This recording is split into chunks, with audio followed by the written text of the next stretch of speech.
C'est parti pour un autre épisode de J'aime ta compagnie, le balado des entreprises ambitieuses qui n'ont pas de département marketing.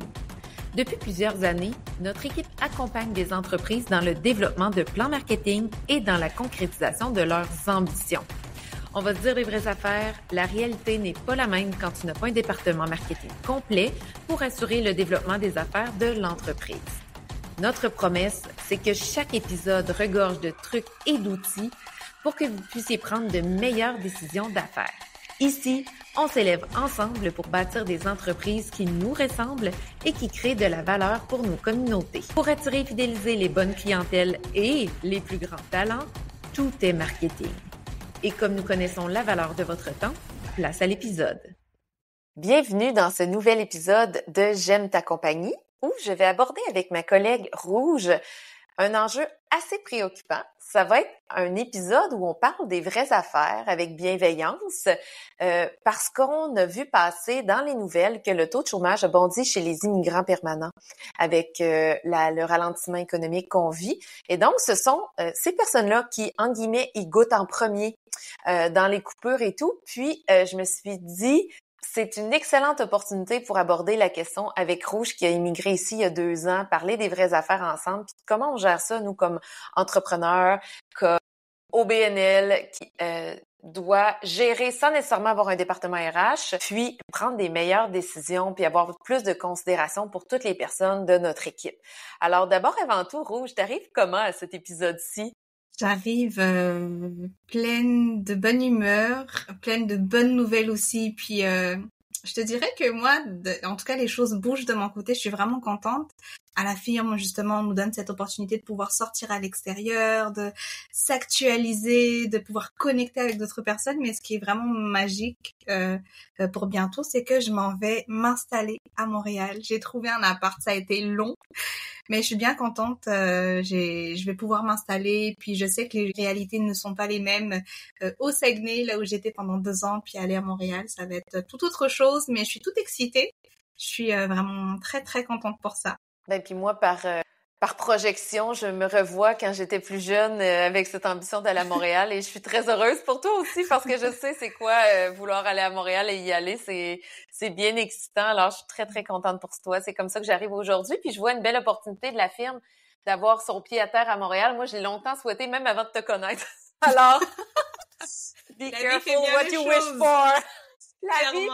La vie nous arrange ça. Alors, c'est très chouette. Maintenant, pour les clients de Montréal, il y aura un pied à terre. Puis, tu vas pouvoir aller les visiter aussi. Ils vont pouvoir aller te visiter. Donc, ce sera très cool. Mais avant de plonger dans les questions aujourd'hui, je vais inviter les personnes qui nous écoutent à aller lire les articles dont on parle. Premièrement, il y a un article de La Presse. On va mettre le lien dans les notes d'épisode. Le taux de chômage a bondi chez les immigrants permanents. L'autre article qui a attiré notre attention, c'est un article du Devoir, les immigrants premières victimes du ralentissement économique. Ce sont ces 2 articles-là qui nous ont porté à se poser des questions, puis à se dire « Ah, wow, OK, c'est une belle opportunité d'adresser la question sur J'aime ta compagnie ». Si on se lance déjà Rouge, tout en redisant que chaque personne qui immigre au Québec a sa propre réalité, sa propre histoire, ses propres valeurs. Donc là, aujourd'hui, on va prendre ton point de vue à toi, Rouge. Puis je veux pas que tu te censures. J'ai vraiment envie qu'on se parle des vraies affaires, puis en bienveillance. D'une part et d'autre, on le sait qu'on est en sécurité l'une et l'autre.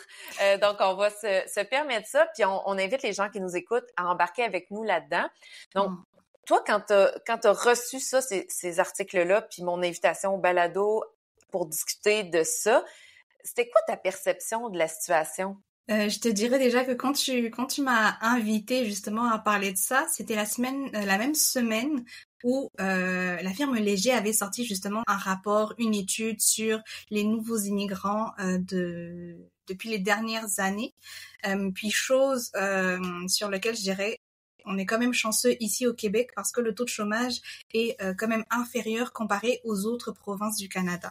Donc ça, c'est un bon point pour le Québec, effectivement, et je pense que moi-même, je peux le dire parce que même moi, je le constate auprès de mes compatriotes, auprès d'autres personnes immigrées comme moi, on a vraiment du mal à trouver un emploi aujourd'hui. Et en parallèle, je te dirais, de ma perception, c'est que la pénurie de main-d'œuvre, elle est vraiment existante. C'est juste que il y a différentes facettes par lesquelles ça se montre, si je peux le dire comme ça. Mais en arrivant en tant qu'étudiant, je dirais que on l'a vu plus dans des postes très opérationnels, des postes qu'on appellerait comme des postes d'ouvriers. Vraiment, c'est là où on va faire plein de choses opérationnelles. Ça peut être dans des chaînes de restauration, ça peut être plus auprès de maisons des aînés, auprès d'entreprises d'entretien ménager. Donc c'est plus ces postes-là, surtout en tout cas ce que je remarque en région, hein, vu que je suis basée au Saguenay actuellement. Mais c'est ce que je remarque, c'est que ça va plus aller dans ces postes-là où on voit le plus de pénurie de main-d'œuvre. Donc ça c'est une chose. Puis ce qu'il faut comprendre aussi dans la réalité, c'est qu'aujourd'hui tous les étudiants, qu'on soit de l'Asie, du Moyen-Orient, de l'Afrique, de la France, quand on est étudiant, on arrive au Québec, on cherche un emploi et je pense que justement, comme dans le cas de la restauration, les gestionnaires en restauration ont pris cette habitude de se dire « Ok, à chaque automne, il faut que je recrute ». Parce qu'on sait que ça devient comme une vague, en fait. C'est quelque chose qui est resté à l'automne, à l'hiver, obligé, on recrute. Puis, on va toujours avoir des personnes qui sont là juste pour un an. Donc, je te dirais que ça peut être triste du point de vue des entrepreneurs qui sont en restauration ou des gestionnaires qui sont en restauration, mais c'est une réalité. Donc, la pénurie, elle est de ce côté-là, mais quelque part, elle est aussi du côté des postes plus avancés, des postes qui méritent certaines compétences. Mais par contre, le seul challenge, je dirais, l'enjeu plus de ce côté-là, c'est que dans ce type de poste-là, on a besoin de références. Et souvent, lorsqu'on est une personne immigrante, c'est dur de dire, c'est dur d'aller dire, ok, j'ai travaillé un an au McDo, reçois-moi par exemple dans ton entreprise. Donc ça peut être un cas qui arrive très très très souvent. C'est dur de démontrer qu'on a les capacités, qu'on a les connaissances, qu'on a les compétences pour pouvoir accéder à un poste de gestion de cadre plus élevé. Donc, c'est vraiment une réalité. La pénurie de main-d'œuvre est là, mais c'est le contexte, je dirais, qui est difficile, comme ce qui a été dit dans l'article justement. Donc toi, ta lecture, c'est qu'il y a certains domaines, entre guillemets, qui sont plus en pénurie que d'autres, puis des domaines un peu moins en pénurie, mais qui sont en recherche. Pour vous, c'est très difficile de démontrer vos compétences. Puis de mon point de vue, je te l'ai déjà dit, mais je vais le dire sur le balado, quand j'ai reçu ton CV, il y avait une ligne qui me disait quelque chose. Tu sais, que tu dis, les références, oui, c'est la personne à qui tu peux parler, qui va te dire « Ah oui, Rouge a telle compétence, est en train de travailler là-dessus, elle développe telle compétence autre que là, ça c'est plus en développement. » Ça, c'est une référence d'une personne à une autre, mais aussi des référents à la lecture du curriculum vitae. La seule ligne que je comprenais, c'est ta maîtrise en gestion à l'UQAC, à l'Université du Québec à Chicoutimi. Parce que moi, j'ai une petite idée de ce qui se passe à l'UQAC en gestion de projet pour avoir étudié à l'UQAM à Montréal, puis connaître un peu le système scolaire au Québec. Mais toutes les lignes qui étaient à Madagascar, je connais pas ces écoles-là, je connais pas ces programmes-là. Tu as eu ta propre entreprise, mais je la connaissais pas. Puis pour avoir eu une stagiaire de Paris qui m'écrivait aussi pour un stage à la firme, ces lignes dans son CV, même si le modèle français peut ressembler au Québec, au Canada, je connaissais pas ces programmes-là, j'avais aucune idée. OK, tout ça, c'est de très beaux mots, mais j'arrivais pas à concevoir qu'est-ce que ça fait un étudiant sur les bancs de telle école dans tel programme, ça sort avec quelles compétences. J'adore ce que tu dis, comment on pourrait faire les gestionnaires québécois là qui veulent intégrer des personnes qui sont nouvellement au Québec ou qui ont, comme tu dis, une expérience dans un fast-food, une cantine, pour voir, OK, cette personne a les compétences d'utiliser un poste important dans notre département de ressources humaines, par exemple, dans un département comptable, dans un département marketing, dans des jobs plus, entre guillemets, là, avec un grand P, professionnel, compétences très de gestion là, managériale. Donc, comment on fait pour découvrir vos compétences rapidement, efficacement? Ça, c'est une grande question, mais c'est sûr que des entreprises qui sont prêtes à accueillir ces personnes-là, et déjà d'une certaine manière, parce que les cultures, justement, ne sont pas les mêmes. Et il y a un truc avec qui en tout cas, je discutais avec des compatriotes en fin de semaine, puis on se disait, hey, c'est vraiment notre réalité, c'est que les gens de Madagascar, en général, n'ont pas eu l'éducation où ils pouvaient justement parler de ce qu'ils ressentaient. Ils ne pouvaient pas nommer les choses. Et je pense que toi, tu l'as vu à la firme. Justement, moi, j'avais cette difficulté au début des fois, il y avait des trucs qui me parlaient pas trop, mais c'était comme difficile pour moi de le ressortir, d'en parler. Donc, accepter, je dirais, cette diversité-là, accepter aussi qui est vraiment un choc culturel, mais c'est juste comme être ouvert d'esprit et laisser la place à la personne de faire ses preuves, lui donner une petite tape dans le dos pour pouvoir avancer un tout petit peu plus. Puis c'est sûr que tout ce qui est accueil, atmosphère, l'ambiance, c'est des choses qui vont primer beaucoup. Puis je ferais du pouce là-dessus parce que moi, initialement, quand on s'est rencontrés, je cherchais pas nécessairement quelqu'un à la firme. C'est une référence à toi de l'université qui me connaissait de loin, qui m'a écrit « Hey, j'ai une étudiante qui a du potentiel, qui aimerait développer sa carrière en marketing. Y a-tu quelque chose autour de toi? » Puis j'ai lu ton CV, j'ai compris une ligne, puis je t'ai proposé un café virtuel parce que puis je le fais avec tout le monde, je le fais avec des stagiaires québécois qui ont jamais mis le pied en dehors du Québec. Puis je l'ai fait avec toi, qui était ici depuis 2 ans, parce que je me dis, dans une rencontre d'une demi-heure, je pose tout le temps les mêmes questions, ou plus ou moins les mêmes questions, mais j'apprends vraiment à rencontrer la personne. Puis il y a peut-être un autre truc, moi, que j'ai développé à travers les années, c'était de demander aux gens, en fait, je vais essayer de le formuler clairement, mais quand on est en processus d'embauche et qu'on a des candidats intéressants, premièrement, d'être curieux, OK, face à tout le monde. Puis essayer de faire attention à nos biais, parce qu'on a tous des biais. T'en as, j'en ai. On peut pas tous les reconnaître. Des fois, ils sont dans des angles morts. Mais d'être curieux envers tout le monde. Puis ensuite, moi, j'aime bien, en processus d'embauche, payer pour faire un petit devoir. Ça peut être vrai aussi à l'interne dans des organisations où il y a plus de gens, disons qu'on est une équipe de 15 puis on a un poste de direction qui s'ouvre. Puis il y en a 4 dans la gang qui veulent être directeurs, mais ils sont collègues. Ben moi, ce que j'aime faire, c'est de donner un exercice puis m'assurer que les personnes le copient pas, là. Tu sais, un exercice qui serait écrit à la main dans une salle fermée, dans un cahier de notes avec un crayon, que ensuite, d'être en comité. Ça peut être un comité avec un conseil d'administration. Moi, à l'époque, j'avais fait l'exercice avec des graphistes puis mon équipe de travail. Puis j'avais demandé 3 exercices. Puis j'avais mis les 3 exercices, j'avais fait 3 blocs. Puis avec mon équipe, j'ai dit, lequel préférez-vous? Ils n'avaient aucune idée. Est-ce que c'est quelqu'un qui a un bac en graphisme ou qui a appris sur le tas? Est-ce que c'est une femme? Est-ce que c'est un homme? Est-ce que c'est quelqu'un qui est au Québec depuis 1 an ou depuis 1 seconde? Est-ce que c'est... tu comprends? Est-ce que c'est quelqu'un qui a travaillé pour des grosses marques ou pour pas des grosses marques, mais pour le mandat donné, quelle personne préférez-vous? Qui a mieux rempli le mandat que j'avais donné? J'ai dit très clairement, voici le mandat reçu.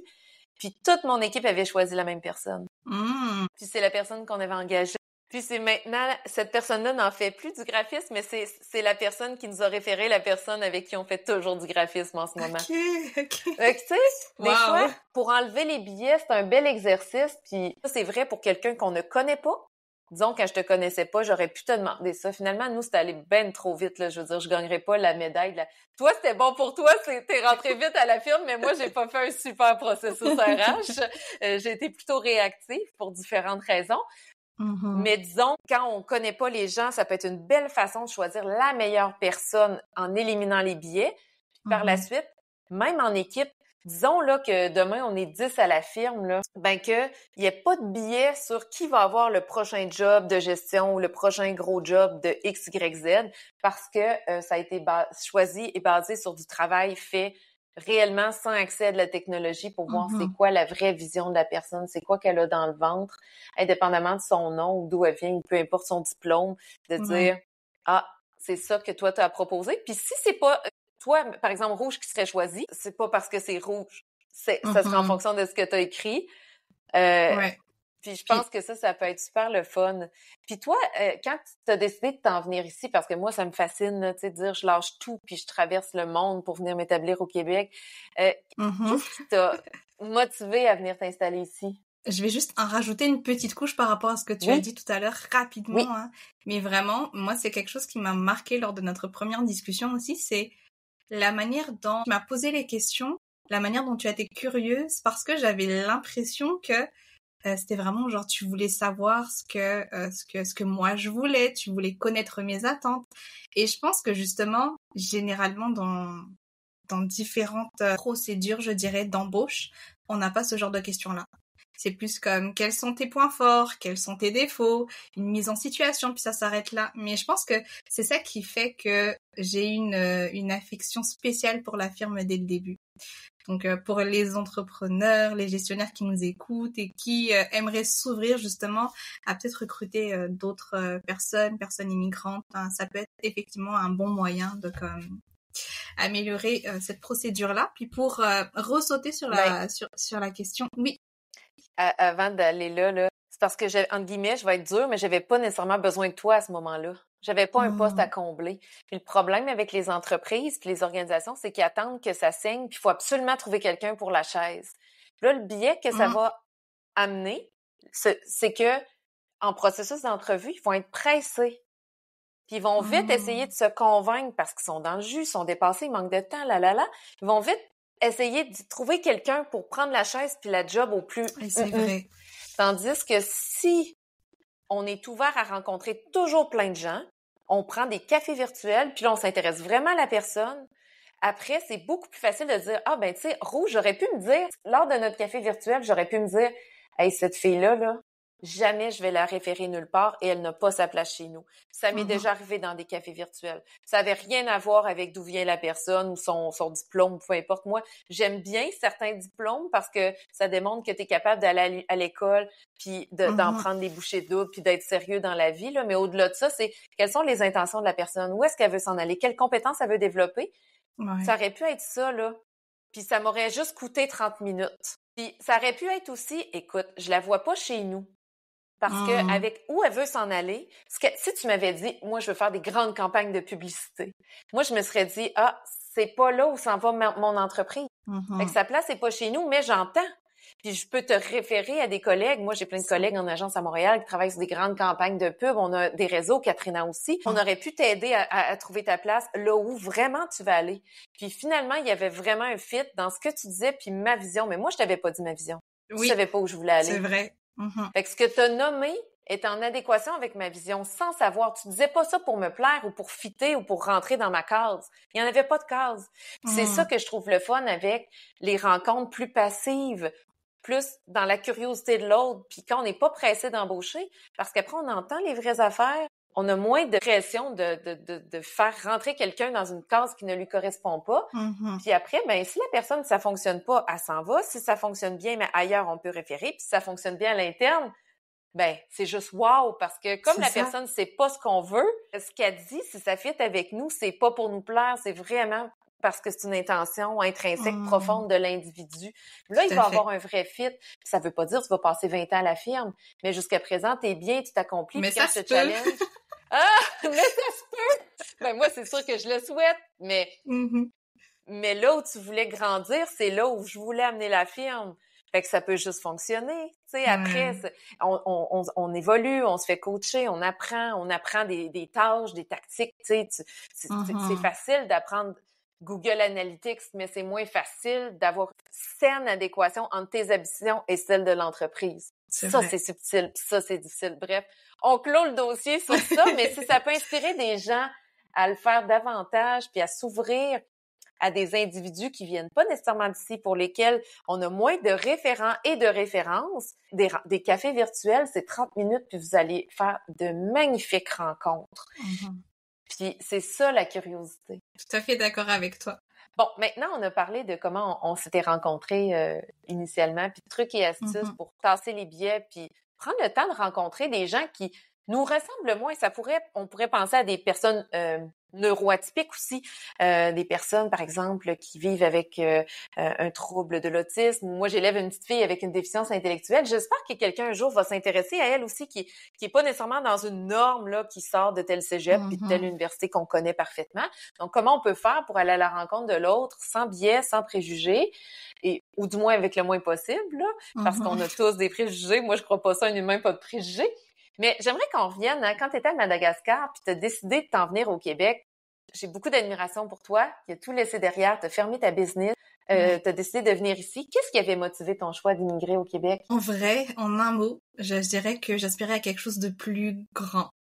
Puis c'est sûr que la plupart des personnes immigrantes qui viennent s'installer au Québec, c'est plus, je dirais, ça touche plus le point de vue économique de la personne. Mais moi, personnellement, je pense que j'ai eu beaucoup de facilité dans la démarche parce que comparé à l'immigration, par exemple, en Europe, en France, je dirais que la manière, puis la démarche, puis la procédure est vraiment lourde comparée à celle qui se fait au Québec. Donc ça, c'est la première chose.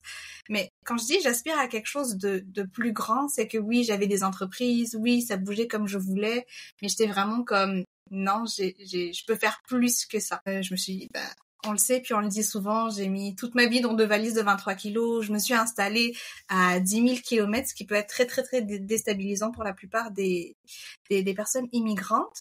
Mais ce qui a le plus motivé, je dirais, mon immigration au Québec, c'est le fait que ce soit un pays francophone aidant.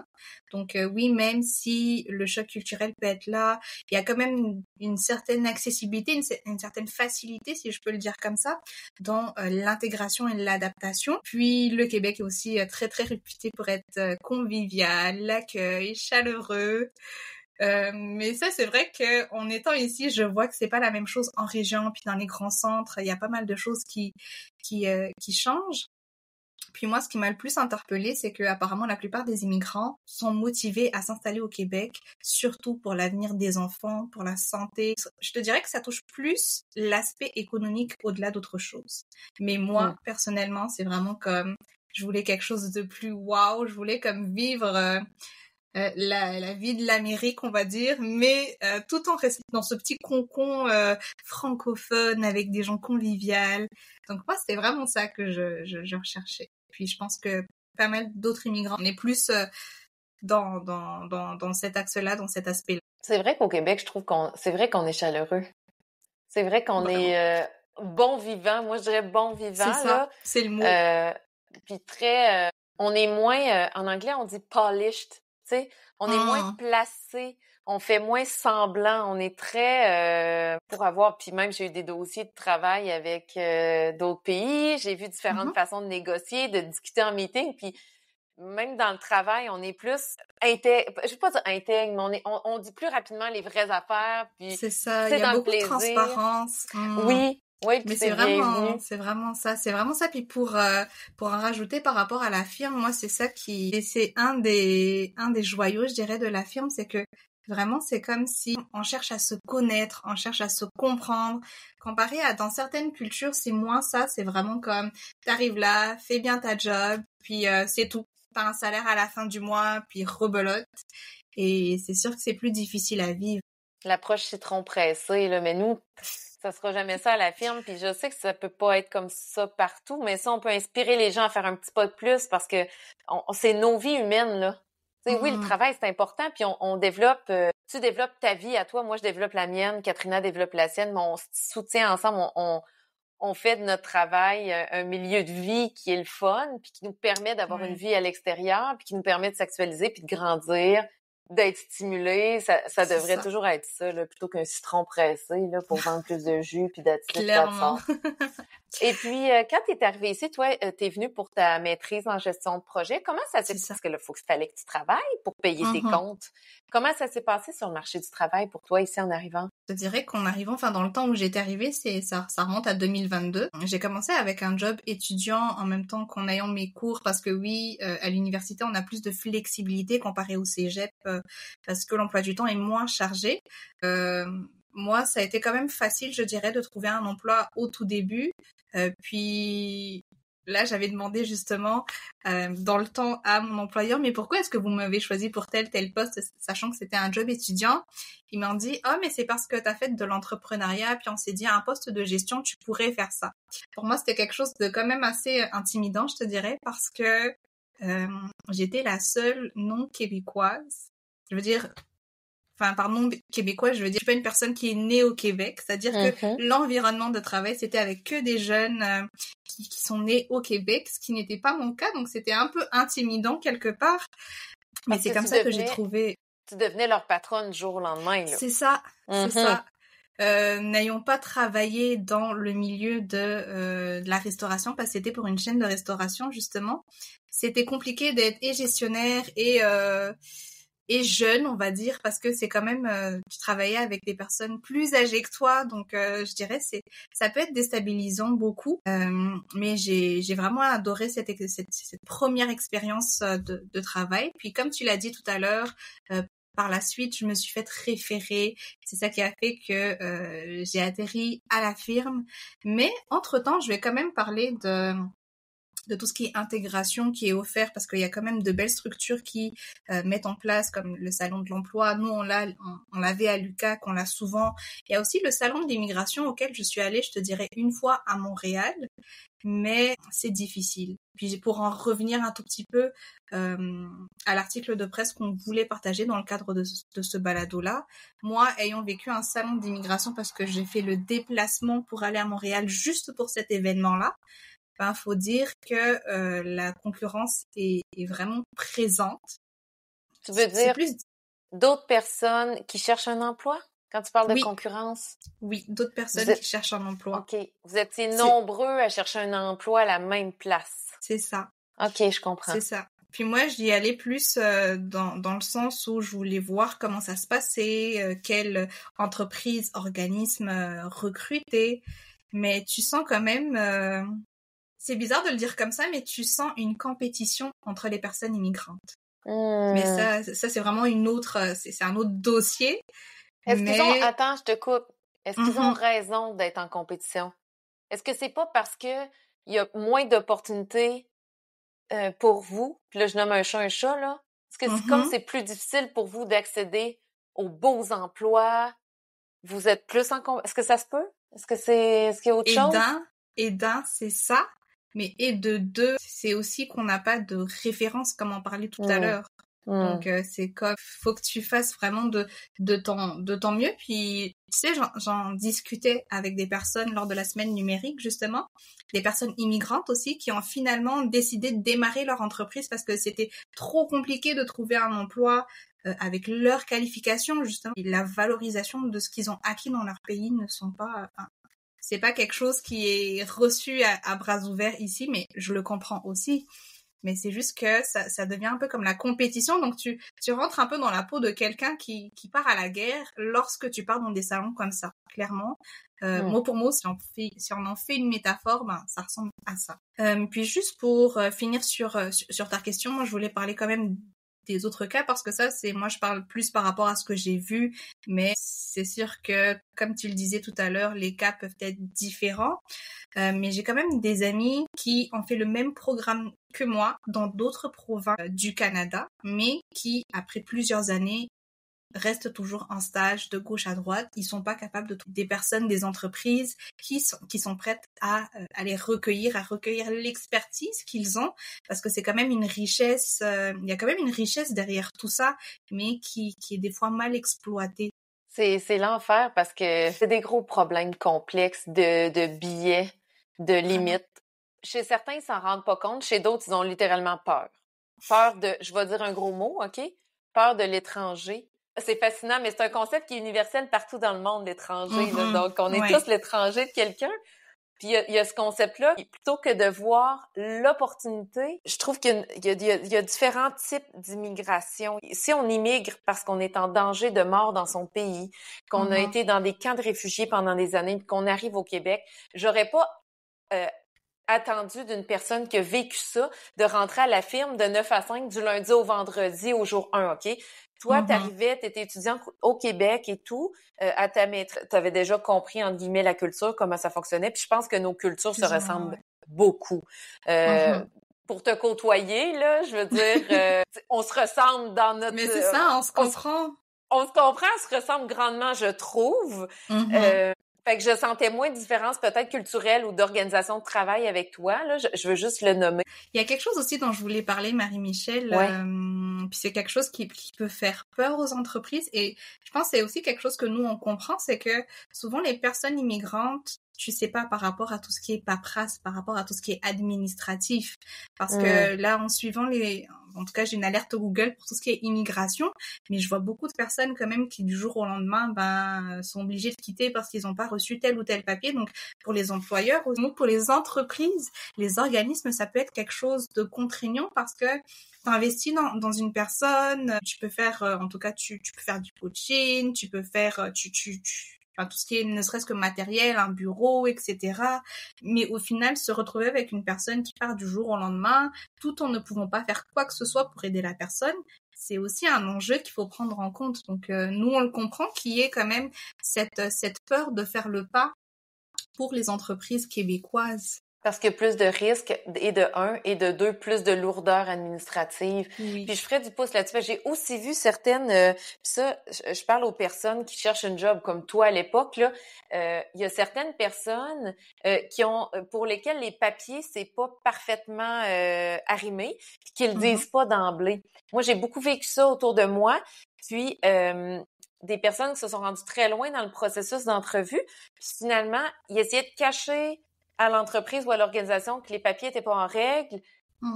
Puis là, entre autres, il y avait des subtilités dans les règlements, puis ça faisait que la personne ne pouvait juste pas avoir de job là. Mais si elle l'avait dit du départ, l'employeur aurait pu dire « Ah ben non, ça fonctionne pas parce que regarde, je donne un exemple. Parfois, il faut avoir affiché le poste pendant tant de temps. En tout cas, il y a plein de subtilités là. Mais si on l'apprend à la fin du processus d'embauche, ben là, ça se peut qu'on se rende tout le monde compte que ça fonctionne juste pas, malheureusement, parce que ça a manqué de transparence. Alors moi, j'invite toutes les personnes de part et d'autre à être très, très transparentes du départ. Moi, je l'étais avec toi, puis là, on a une stagiaire qui vient d'ailleurs, qui va venir à la firme. Je lui nommais de façon transparente, tu sais, que moi, j'aimerais qu'il y ait une forme de pérennité, si ça va bien, entre elle et notre équipe. Parce que sinon, moi, je vais investir quelques mois dans quelqu'un pour être une bonne personne humaine, entrepreneur qui investit dans l'autre pour le plaisir d'être une bonne personne. Mais parallèlement, il faut penser à la pérennité de l'organisation puis d'investir dans les compétences de quelqu'un. C'est sûr qu'on veut que ça soit à long terme. Puis il y a le pendant aussi qu'on a passé vite, mais tu sais, tu disais la richesse. Moi, ce que j'admirais chez toi, c'est que tu as eu tellement de guts, tu as été tellement forte de traverser puis de venir ici puis de t'inscrire dans une maîtrise puis de t'adapter puis t'as pas froid aux yeux de un. Fait que moi, quand j'ai vu tout ça, puis même après, là, tu sais, on a commencé à se connaître puis j'ai vu ta personnalité puis j'ai dit « Oh my God, une fille comme ça dans notre équipe, là, c'est... » en anglais, c'est « killer », là. Tu sais, t'avances par en avant. Puis il y a ça c'est très riche pour notre équipe. Puis il y a aussi le fait que il y a des angles morts que Katrina et moi, on va avoir que toi, t'auras pas. Puis il y en a que toi, tu as, que nous, on n'aura pas. Puis ça fait que nos discussions aussi sont plus riches en stratégie marketing parce qu'il y a des choses il y a certains dossiers très politiques sur lesquels on travaille. Puis toi, tu arrives à dire « Oh, attention, ce mot-là, c'est pas le bon parce que X, Y, Z, puis nous, on l'aurait jamais vu. » Mais c'est parce que tu as le parcours que tu as que tu ce relief-là dans ta pensée. Ça aussi, c'est riche pour les organisations, puis on passe trop vite là-dessus. C'est pas juste d'être fin puis de donner une chance à quelqu'un qui vient de l'extérieur. Ça va apporter un gros plus à ton organisation. C'est ça qu'on ne dit pas assez. Mais c'est oui, ça, parfois... il faut vraiment, juste pour rajouter par rapport à ce que tu as dit, il faut vraiment aller le chercher, justement. Parce que oui, tu peux avoir une personne super riche comme ça, mais qui parle pas, puis tu sauras jamais ce qu'elle a. Puis c'est là, je pense, où en parler de coaching dans certains épisodes, c'est vraiment important de se faire coacher. Surtout, je pense en partie, c'est sûr pour tout le monde, mais d'autant plus pour les personnes qui sont immigrantes, parce que c'est ça, la culture, en fait, peut être un frein quelque part. Je te laisse poursuivre. Non, mais je dirais soutien. Si on embauche quelqu'un qui est nouvellement ici, je pense qu'il faut se dire, écoute, j'investis dans cette personne-là au sein de mon organisation, dans la personne globale. Tu sais, toi, moi, quand t'es arrivé chez nous, je veux dire, tu débarquais pas de l'avion, mais disons que tu aurais débarqué de l'avion, mais juste faire l'épicerie, comprendre les logements, les garderies, si t'étais arrivé avec un conjoint, des enfants, puis tu sais, c'est des systèmes qui sont complexes. Alors quand on invite quelqu'un à joindre à notre équipe pour qui c'est plus complexe la culture, ben il faut investir pour la soutenir là-dedans. Puis oui, du coaching, comme nous à la firme, on a toujours investi en coaching, mais avec toi, c'est vrai aussi, parce que toi, ça va t'aider à surpasser certaines limites ou biais que tu avais ou certaines façons de faire que tu dis, aïe, aïe, ici, je peux faire ça comme ça. Mais c'est tellement inconfortable au début. Mais, je vais me faire coacher pour arriver à briser des murs que moi j'avais. Puis toi, à l'inverse, tu nous amènes à briser des murs que nous, on avait de par ton parcours puis ce que tu apportes à l'équipe. Mais oui, ça vient avec du soutien, absolument. Il faut le faire. Il faut bien vous soutenir pour vous aider à vous intégrer rapidement à la société pour que vous puissiez prendre pleinement votre potentiel, votre pouvoir sur votre vie. Tout à fait. Et puis, maintenant, là, d'un côté très pratico-pratique, si on pense aux employeurs, qu'est-ce qu'on peut faire de mieux? Hein, on n'a pas de département RH pour la plupart, là, puis on est dans le jus, puis on est pressé, mais qu'est-ce qu'on peut faire de mieux pour pas tomber sur des articles comme ça qui nous disent « Ah, ben ça, on est en pénurie de main-d'œuvre encore, on vit une forme d'insécurité sur le plan là de l'économie, mais les premières personnes qui perdent leur emploi, c'est des personnes immigrantes. Ça, on veut plus ça. Mais qu'est-ce qu'on peut mettre en place pour atteindre nos objectifs de développement, puis mieux intégrer les personnes immigrantes, puis les prendre, je vais dire, pleinement, là? T'sais? On va commencer par le plus simple. Oui. Moi, je dirais que, parce que moi, j'ai connu, ça pourrait être intéressant de devenir comme chasseur de tête dans les universités. Pourquoi? Parce que oui, on n'a pas de référence par rapport à telle expérience que la personne a peut-être eue autre part dans le monde, mais je dirais que aujourd'hui, le réseau de l'Université du Québec est quand même très bon. Puis les admissions, c'est pas tout le monde qui sont reçus. Il y a quand même des tests, il y a quand même des notes. Or que là, je te dis vraiment en toute transparence, plusieurs universités en Afrique, tu peux juste te payer un diplôme. Tu peux payer de l'argent, puis tu as ton diplôme en même pas 3 jours. Mais là déjà, tu peux faire confiance, je dirais, à ce réseau d'universités-là. Je parle plus au Québec, vu qu'on est au Québec, mais j'imagine que ça peut se faire aussi plus dans d'autres régions francophones. Mais on pourrait faire ça, comme aller chasser les têtes dans les universités. Puis par la suite aussi, on peut proposer des stages. Vraiment là, je parle pour les entreprises, organismes, puis pas forcément des grosses entreprises. En tout cas, j'en parle aussi pour les plus petites, les micro-entreprises, peu importe, mais proposer des stages afin de pouvoir connaître un tout petit peu plus la personne, voir s'il y aurait des possibilités après le stage d'aller dans quelque chose de plus grand, un emploi, un poste, ce genre de choses. Donc je pense que ça peut être quelque chose. Donc c'est vraiment de s'ouvrir un peu comme ce que nous on fait justement avec, tu m'as dit, la stagiaire qui a vers septembre par là. Donc ça pourrait être une belle démarche.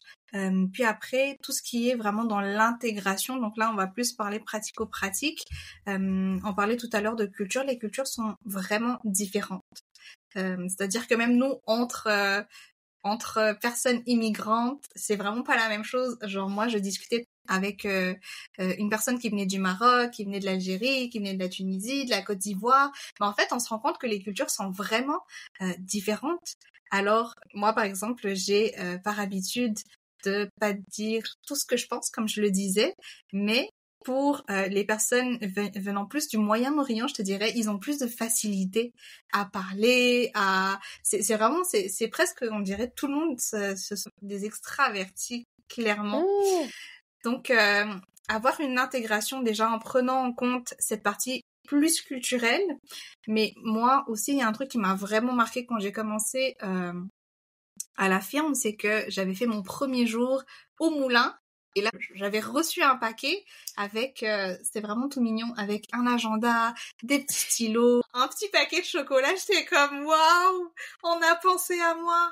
Donc, en fait, je pense que c'est des mini-actions comme ça, c'est des petites attentions, et c'est ça qui va faire que je me dis, non mais, où est-ce que je vais trouver un truc comme ça, quoi. Je suis vraiment à la bonne place. Donc, tout ce qui fait partie de l'intégration, les rencontres, que ce soit en présentiel, en distanciel, pouvoir aller manger tous ensemble, les 5 à 7.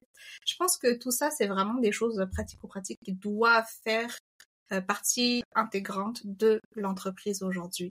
Tout à fait. J'aime beaucoup ce que tu dis, que dans le fond, les différentes cultures sont toutes différentes les unes des autres. De là, le point d'être curieux par rapport à l'individu qui est devant nous, simplement. Cette curiosité-là, elle va nous servir. On va pouvoir personnaliser après l'intégration, l'accueil. Tu vois, là, entre guillemets, t'es intégré à la firme.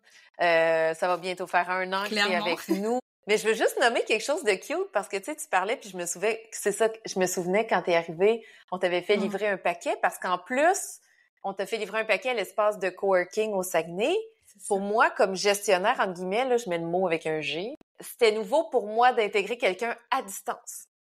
C'était très difficile. Fait que c'était même pas Rouge, ça fait juste 2 ans qu'elle est au Québec, je veux qu'elle se sente bien puis aimée. C'est oh my God, comment je fais une bonne job avec quelqu'un qui est à 600 kilomètres de moi aussi. Puis moi, ça, j'étais très junior là-dedans. Alors, c'est sûr que je mettais plus d'efforts. Je savais pas trop ce que je faisais, en toute transparence.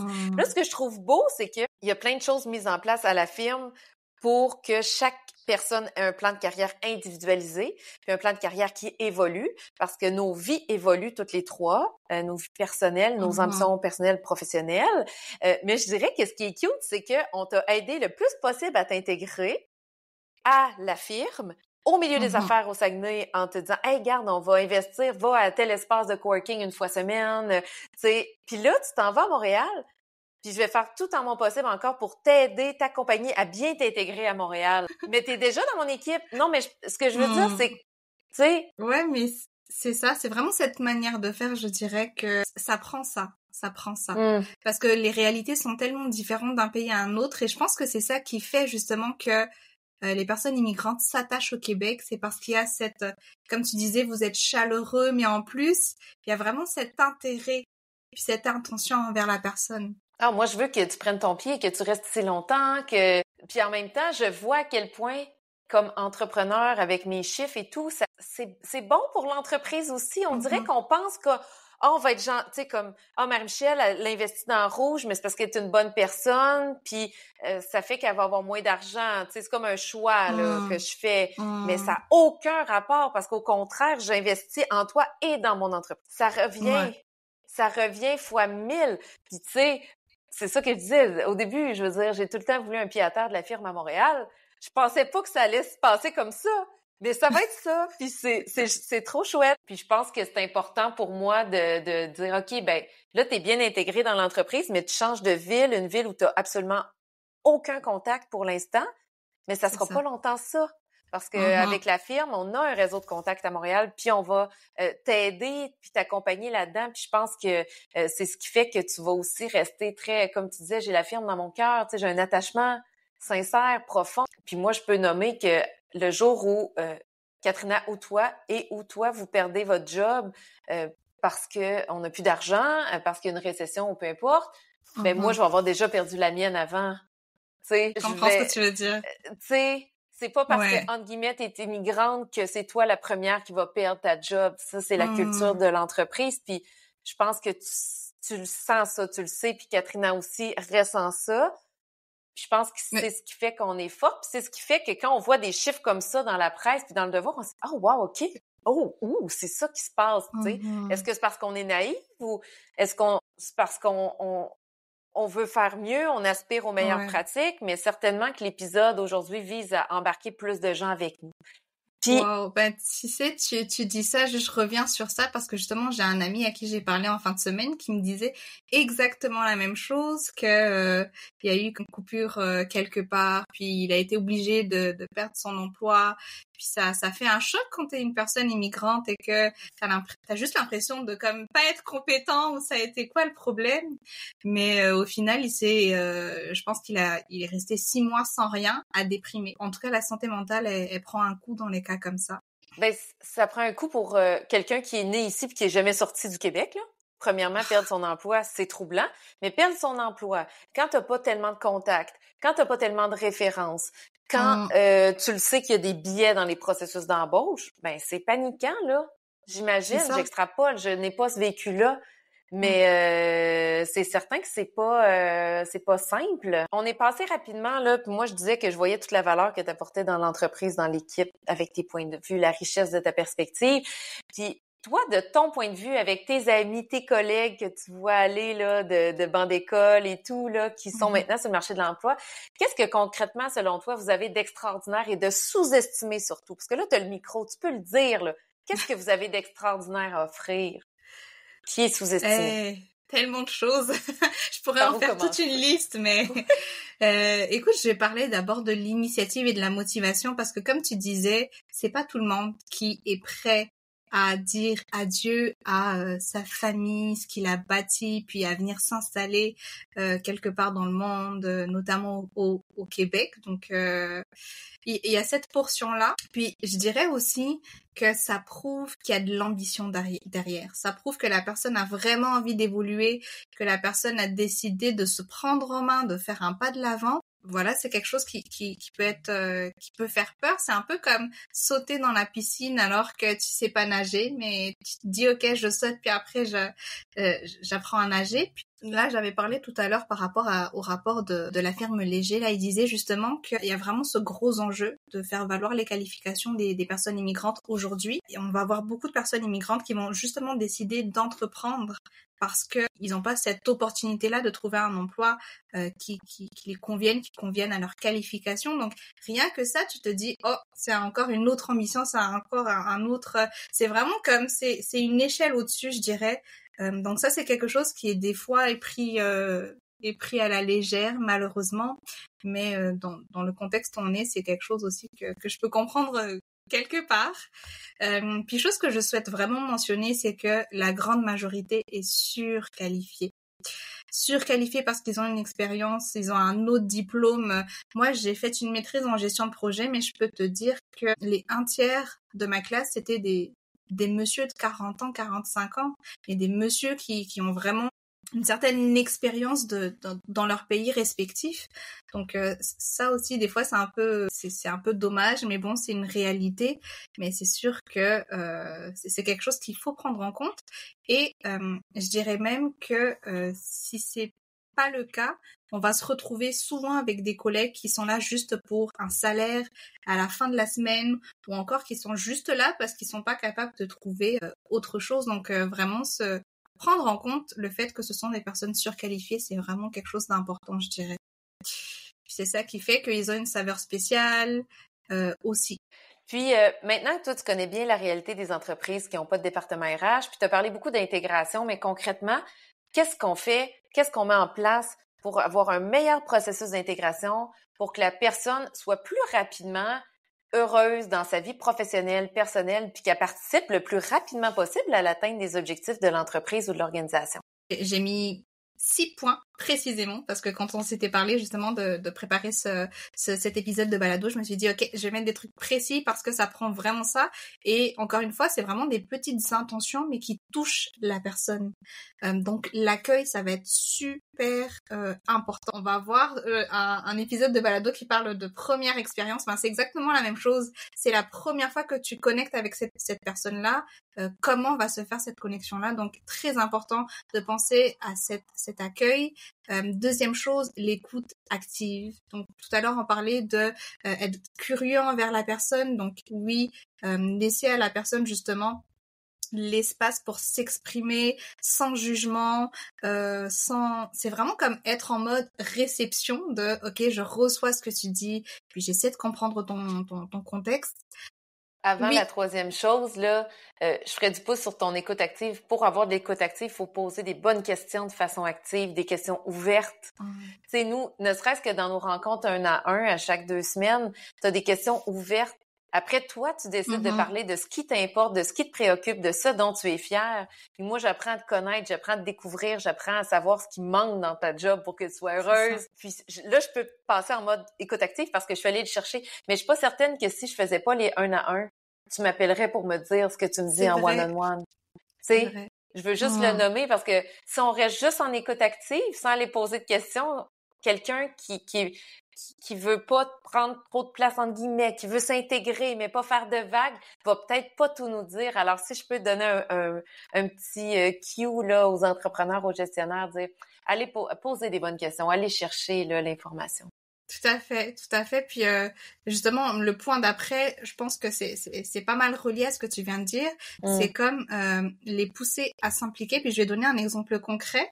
J'ai été bénévole à la semaine du numérique. J'en parle beaucoup, mais c'est parce que c'est très très très récent. Du coup, c'est très frais dans ma tête. Mais on était là, on était comme une 60aine de personnes. Mais t'avais quand même cette partie genre, ok, les personnes immigrantes sont plus comme en arrière, elles parlent pas trop. Du coup, ça prend vraiment un bonjour, je m'appelle, puis qui es-tu, puis t'essaies de connaître la personne. Donc c'est là où effectivement ce que tu disais, poser des questions ouvertes, ça va être vraiment comme déterminant à ce que la personne s'ouvre. Puis c'est ça qui permet aussi de comme prendre le cœur de la personne. J'aime pas trop ce mot, c'est comme manipulateur, mais c'est comme créer un climat de confiance. Encore une fois. Mais juste pour être certaine de comprendre, vous étiez, disons, une 60aine de bénévoles. Dans la 60aine de bénévoles, tu as observé que les personnes immigrantes s'effaçaient un peu, prenaient moins de place. Légèrement, là, tu sais, ils faisaient moins de vagues. C'est ça. Ils étaient comme tous ensemble, puis ça allait pas vers d'autres personnes forcément, mais c'était plus comme, ok, je reste sur mon cellulaire ou, c'est ça. Moi, en tout cas, j'ai bien aimé vraiment voir comment est-ce que toute personne réagissait, comme on était tous là, puis on n'osait pas s'approcher. Certains étaient là les années précédentes, mais tu vois quand même qu'il y a une belle portion qui est comme plus en arrière, qui s'efface. C'est intéressant. Puis avant que tu passes à ton autre point, toi, comment tu as géré ça? Parce que je reviens à ton point, tu as dit les pousser à s'impliquer. Puis faut dire que moi, je t'avais un peu poussé dans le derrière. Pousser, c'est pas le mot. Tu m'as botté les fesses. Oui, tu l'as senti. Ouais. Je suis rouge. Non, mais j'ai adoré. C'est parce que... les fesses avec bienveillance. C'est ça. Puis en plus, tu outilles la personne. Tu bottes pas juste puis va dans le vide, mais tu outilles la personne. Puis je dirais que ça a changé ma vie, Marie-Michel. Oh! On fera un épisode là-dessus. Hey, il faut. Mais c'est ça, c'est parce que j'en parlais à d'autres bénévoles, puis je te dirais, la moitié des bénévoles ne restent pas au 5 à 7. Chose que je trouvais vraiment dommage, justement parce que c'est ça, c'est peut-être que eux, c'était plus une implication plus personnelle, je dirais, pour connaître le milieu, pouvoir peut-être, comme par magie, connecter avec des personnes, mais c'est ça, si tu sors pas, si tu te rends pas découvrable, en fait, personne ne va te découvrir tout simplement. Donc c'est de laisser cette place-là pour pouvoir s'impliquer pleinement, mais ça prend ça dans la vie, écoute, ça prend ça. Ben bravo, tout à ton honneur. Alors, on revient, l'accueil, l'écoute active, les pousser à s'impliquer, Ensuite, les encourager. La petite tape dans le dos, ça fait un grand bien. Puis je te dirais que je parle beaucoup par rapport à l'Afrique, mais aussi parce que Madagascar est quand même situé pas mal près de l'Afrique. Mais en Afrique, dire je t'aime à ses parents, c'est quelque chose de quasi inhabituel. C'est genre tu dis ça, on te demandera, mais est-ce que t'es sûr que tu vas bien, t'as pas de la fièvre? Mais c'est ça, c'est comme les mots d'encouragement pour nous, c'est vraiment quelque chose qui nous touche, qui nous permettent d'aller de l'avant, de faire encore mieux. Donc les encouragements. Puis tout à l'heure tu parlais de rencontres one-on-one. Ça prend ça. Puis je sais que c'est pas uniquement pour les personnes immigrantes, mais vraiment quand tu es dans une équipe, c'est quelque chose de primordial. Et pour finir, les sorties, pouvoir accéder à des conférences, pouvoir s'actualiser, pouvoir aller à des 5 à 7, pouvoir... des fois, ça peut même être des choses qui ne sont pas forcément dans ton domaine. Par exemple, nous, à la firme, on a l'opportunité d'aller faire du bénévolat une journée. Tu peux y aller, ça fait partie de la manière dont tu t'agrandis, tu t'évolues, tu t'actualises. Donc... c'est ça que je dis, c'est vraiment des petites actions qui font toute la différence au-delà de juste donner un gros salaire parce que tu as besoin des connaissances, des compétences de la personne. Ça me plaît, là, l'aspect, tu sais, toi, tu parles des sorties, mais j'ajouterais formation continue parce que je serais curieuse de voir les chiffres. Tu sais, disons dans une usine, disons qu'on a un Mario puis qu'on a une Maria, OK? Qui va partir en formation continue puis va laisser la shop, tu sais? Je pense que les personnes immigrantes, même celles qui sont ici depuis toujours, puis même potentiellement celles qui sont nées ici, mais de parents qui ont une culture différente, je suis persuadée qu'il y a des préjugés qui vont faire, j'espère pas dans une majorité, mais dans certains cas, qui vont faire que c'est Mario qui va avoir la formation continue. C'est ça. Puis je te vois t'acquiesce, tu es d'accord avec moi, puis c'est ça qu'on veut essayer de challenger, tu sais, de donner le tour à tout le monde, puis de considérer tout le monde selon ses compétences égales, puis je vais dire de pousser dans le derrière de tout le monde. J'aurais pu dire Rouge, je vais prendre soin d'elle, pauvre petite, ça fait 2 ans qu'elle est ici, on va y aller doucement. OK, non, pas de semaine du numérique. Non, vas-y, puis envoie, let's go girl. C'est ça. Puis prends toute la place. Puis comme je l'aurais fait pour Katrina, puis comme je l'aurais fait pour moi-même. Je croyais en toi autant qu'en moi-même, puis je t'ai poussé autant que je me suis poussée quand c'était moi l'année passée. J'avais autant de considération, puis autant de bienveillance parce que je savais que c'était difficile. Mais j'aurais pu te prendre trop soin de toi, puis trop te préserver parce que tu vis déjà beaucoup de choses. Non, je dis let's go parce que Qu'est-ce que tu dirais à tes collègues, amis qui ont immigré? Qu'est-ce qu'ils pourraient faire pour prendre plus de place comme toi, tu l'as fait sur le marché du travail? Un plan de match, c'est sûr, ça prend ça. Dans la vie, ça prend ça, de manière générale. Mais surtout, comme sortir, connecter avec du monde, être découvrable, puis prendre toutes les opportunités. Parce que maintenant, moi, par exemple, oui, je faisais gestion de projet, je faisais du marketing, mais je dirais que la danse aussi, qui est une portion de ma vie, ça m'a ouvert beaucoup de portes. Et c'est vraiment comme à chaque fois que tu as l'occasion de connecter avec du monde, parce que tu peux jamais savoir si cette personne, c'est peut-être la personne qui va t'embaucher demain, ou c'est peut-être, on le sait jamais. Donc vraiment faire le pas à chaque fois, le confort n'est jamais bon. Je l'avais mis dans mes notes parce que c'est vraiment une réflexion que je fais aujourd'hui après 2 ans en étant au Québec. Parce que je vois mes compatriotes, puis certains d'entre eux sont bien installés, ont un travail, ils sont vraiment ils sont confortables si tu veux, ils ont une semaine au travail, fin de semaine, ils font leur truc tranquille, puis c'est tout. Mais à aucun moment ils vont sortir, aller à un 5 à 7, aller s'actualiser, aller se former, parce que justement ils sont comme non, j'aime ce que je vis, puis je veux juste arrêter là. Mais les choses peuvent changer du jour au lendemain, on le sait jamais, donc c'est important de se consolider un réseau et des personnes envers qui tu peux vraiment avoir confiance. Et tu sais que si jamais t'es dans le trou, tu peux compter sur quelqu'un ou au moins demander une référence. Ça change. Quel beau mot t'as dit, consolider son réseau. C'est une forme le plus possible que tu vas avancer et développer ton autonomie. C'est ça. Parce que après, disons que tu restes 20 ans à la firme, ça va être un choix. C'est pas parce que c'est ta seule option. Voilà. C'est parce que ça va être ton choix. Parce que tu vas avoir consolidé ton profil professionnel, tes relations à toi, ton expertise, tes compétences. Puis après, c'est un réel choix. C'est un peu comme en amour, hein. Tu sais, il y a des gens qui restent avec quelqu'un parce qu'ils n'ont pas le choix, mais rester parce que tu fais le choix, c'est ça qui est beau. Ah, j'adore comment tu... Est-ce que tu as quelque chose à ajouter là-dessus avant qu'on termine l'épisode? Juste, je parlais du salon de l'immigration tout à l'heure. Je sais qu'il y a beaucoup de personnes, genre les ressources sont là, mais tellement c'est pas communiqué ou très peu communiqué qu'ils ont de la difficulté. Donc, pour toutes les personnes immigrantes qui écoutent le balado, moi, je vous dis, allez voir les structures existantes qui aident à l'adaptation, à l'intégration.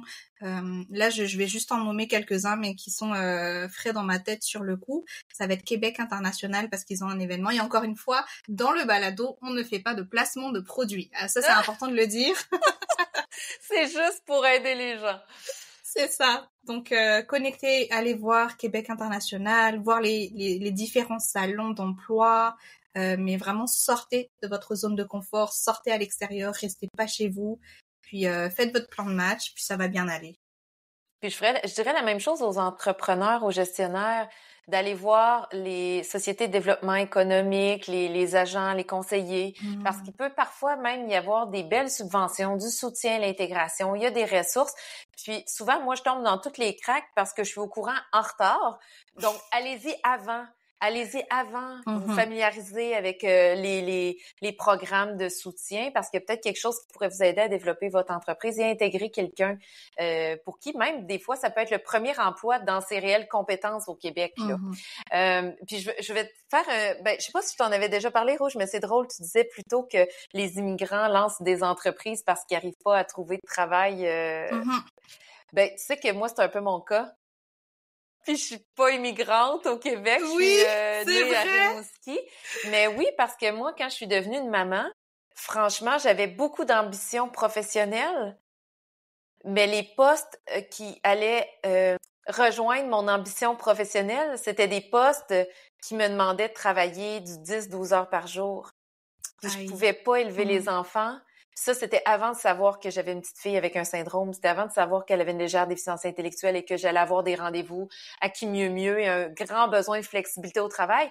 Mais j'ai lancé ma Mhm. business pour avoir un maximum d'ambition professionnelle et de challenge et d'être intellectuellement stimulée par mes dossiers Mhm.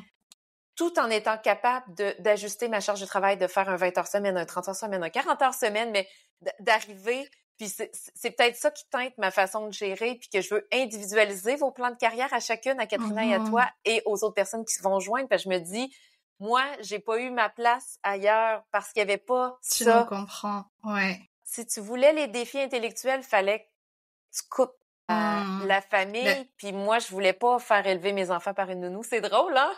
Donc, oui, mais c'est que ça en prend un coup par rapport à la qualité de vie aussi. mhm. C'est comme t'es obligé de trouver un compromis entre les deux, or que les deux peuvent se faire très bien. Enfin, c'est ce qu'on fait aujourd'hui. Donc, Il faut s'organiser, il faut renoncer à certaines mm, choses. C'est sûr qu'on fait moins d'argent. Là. Si on travaillait 60 heures semaine toutes les trois, probablement qu'on pourrait se verser de meilleurs salaires. On renonce à mm, certaines choses, mais on bâtit à long terme.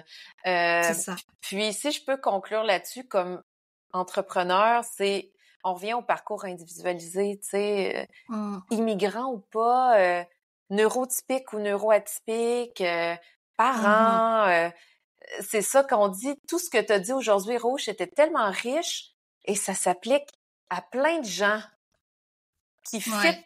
peut-être pas dans le 9 à 5, 40 heures semaine au jour 1 en comprenant parfaitement. Quand on parle de quelqu'un qui est neuroatypique avec un trouble du spectre de l'autisme, là, ben, ça peut être une personne qui, entre autres, a de la difficulté à lire les codes sociaux. Mais cette personne-là va pas Mm, rentrer le lundi matin en comprenant comment on fait un petit chat à la machine à café simplement parce que c'est pas ça. ça pour elle. Puis oui, il va falloir avoir des mesures d'intégration puis d'accueil Ouais. pour comme l'aider.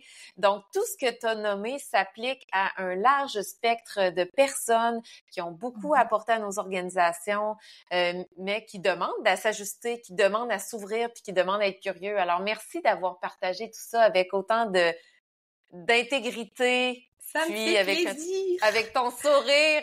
C'est beau parce que c'est pas des discussions simples, mais je C'est pense qu'on vrai. on peut les aborder ces enjeux-là avec légèreté quand même. Puis on l'a fait en toute transparence et avec beaucoup de bienveillance, comme tu as dit en début d'épisode. J'espère avoir convaincu les gens à s'ouvrir, les gestionnaires, puis j'espère qu'on verra plus des articles comme on a mis dans les notes de l'épisode. Ah, écoute, merci Ouais. Rouge, merci infiniment. Puis, comme à l'habitude, je vous invite à aller vous abonner et à nous écrire un avis sur la plateforme d'écoute de votre choix. C'est la façon de nous aider à faire découvrir notre balado. Sur ce, on se dit à la semaine prochaine. À la semaine prochaine.